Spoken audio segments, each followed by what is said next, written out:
معجزہ کسے کہتے ہیں؟ معجزہ کسے کہتے ہیں؟ قرآن کے معجزہ ہونے کا مطلب کیا ہے؟ آجزہ یوجز اعجازن، یہ باب افعال ہے۔ معجزہ یہ صفت ہے موصوف آیتن کی، آیتم معجزہ، آیت کہتے ہیں نشانی کو۔ یہ اللہ تعالیٰ کی ایک نشانی ہے جو کہ معجزہ ہے، یعنی دوسروں کو عاجز کرنے والی ہے۔ اس کا مطلب اچھی طرح سمجھ لیں۔ رسول اکرم صلی اللہ علیہ وسلم نے جب قرآن کریم اہل مکہ کے سامنے پڑھا تو انہوں نے کہا تھا کہ یہ قرآن اللہ کا کلام نہیں ہے بلکہ یہ کلام بندے کا ہے۔ رسول اکرم صلی اللہ علیہ وسلم کا اعلان یہ تھا، میں اللہ کا نبی ہوں، میں اللہ کا رسول ہوں، میں اللہ کی طرف سے مبعوث ہوں۔ اور اس کی دلیل کیا ہے؟ کہ میرے پاس جو کلام ہے یہ اللہ کا ہے۔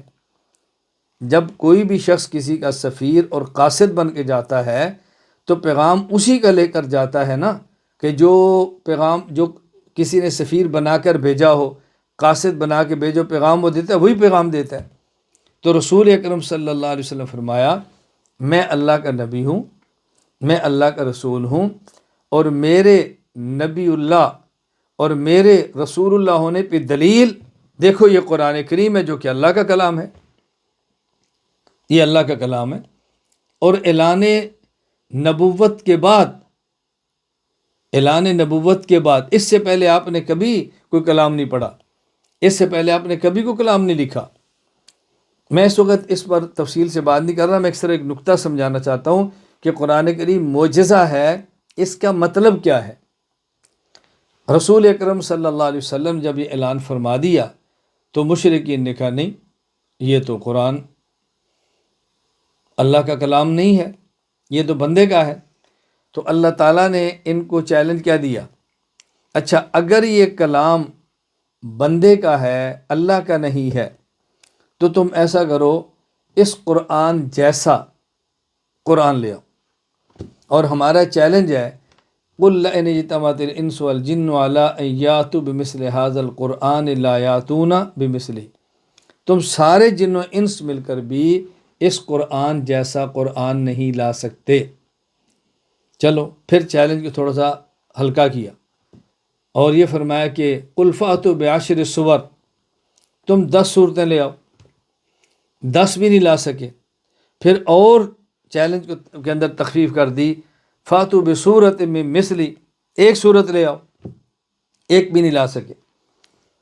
میں یہ بات سمجھانا چاہنا تو اس کو اچھی طرح سمجھ لیں کہ یہ معجزہ ہونا کیسے بیان کیا، کہ اگر تم یہ کہتے ہو یہ قرآن اللہ کا کلام نہیں بندے کا ہے تو اس جیسا تم بھی لے آؤ۔ اس کو اچھی طرح سمجھ لیں کہ یہ چیز اللہ کی ہے، اللہ نے بنائی ہے، اور یہ چیز بندے نے بنائی ہے۔ یہ کلام اللہ کا ہے اور یہ کلام بندے کا ہے، اس میں فرق کیا ہے، اس کی نشانی کیا ہے، بات اچھی طرح سمجھ لیں۔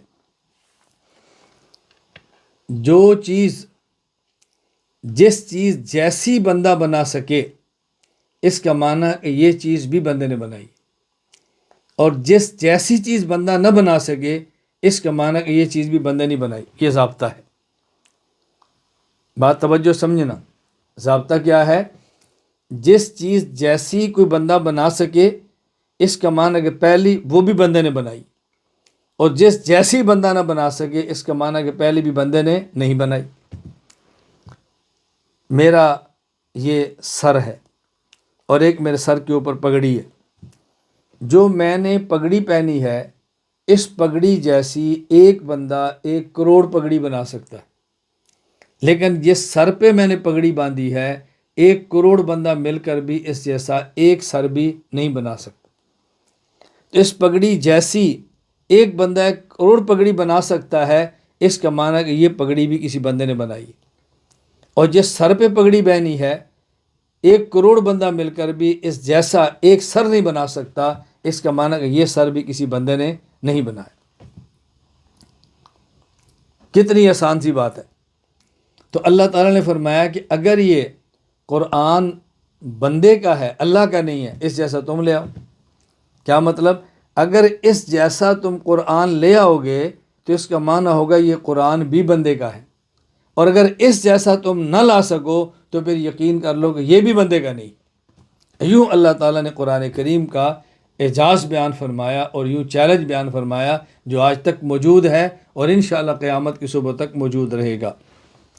میں نے خیر صرف یہ بات عرض کی ہے کہ قرآن کریم رسول اکرم صلی اللہ علیہ وسلم کا معجزہ ہے اور علمی معجزہ ہے جو کہ قیامت تک باقی رہے گا، جس میں کوئی دوسری رائے نہیں۔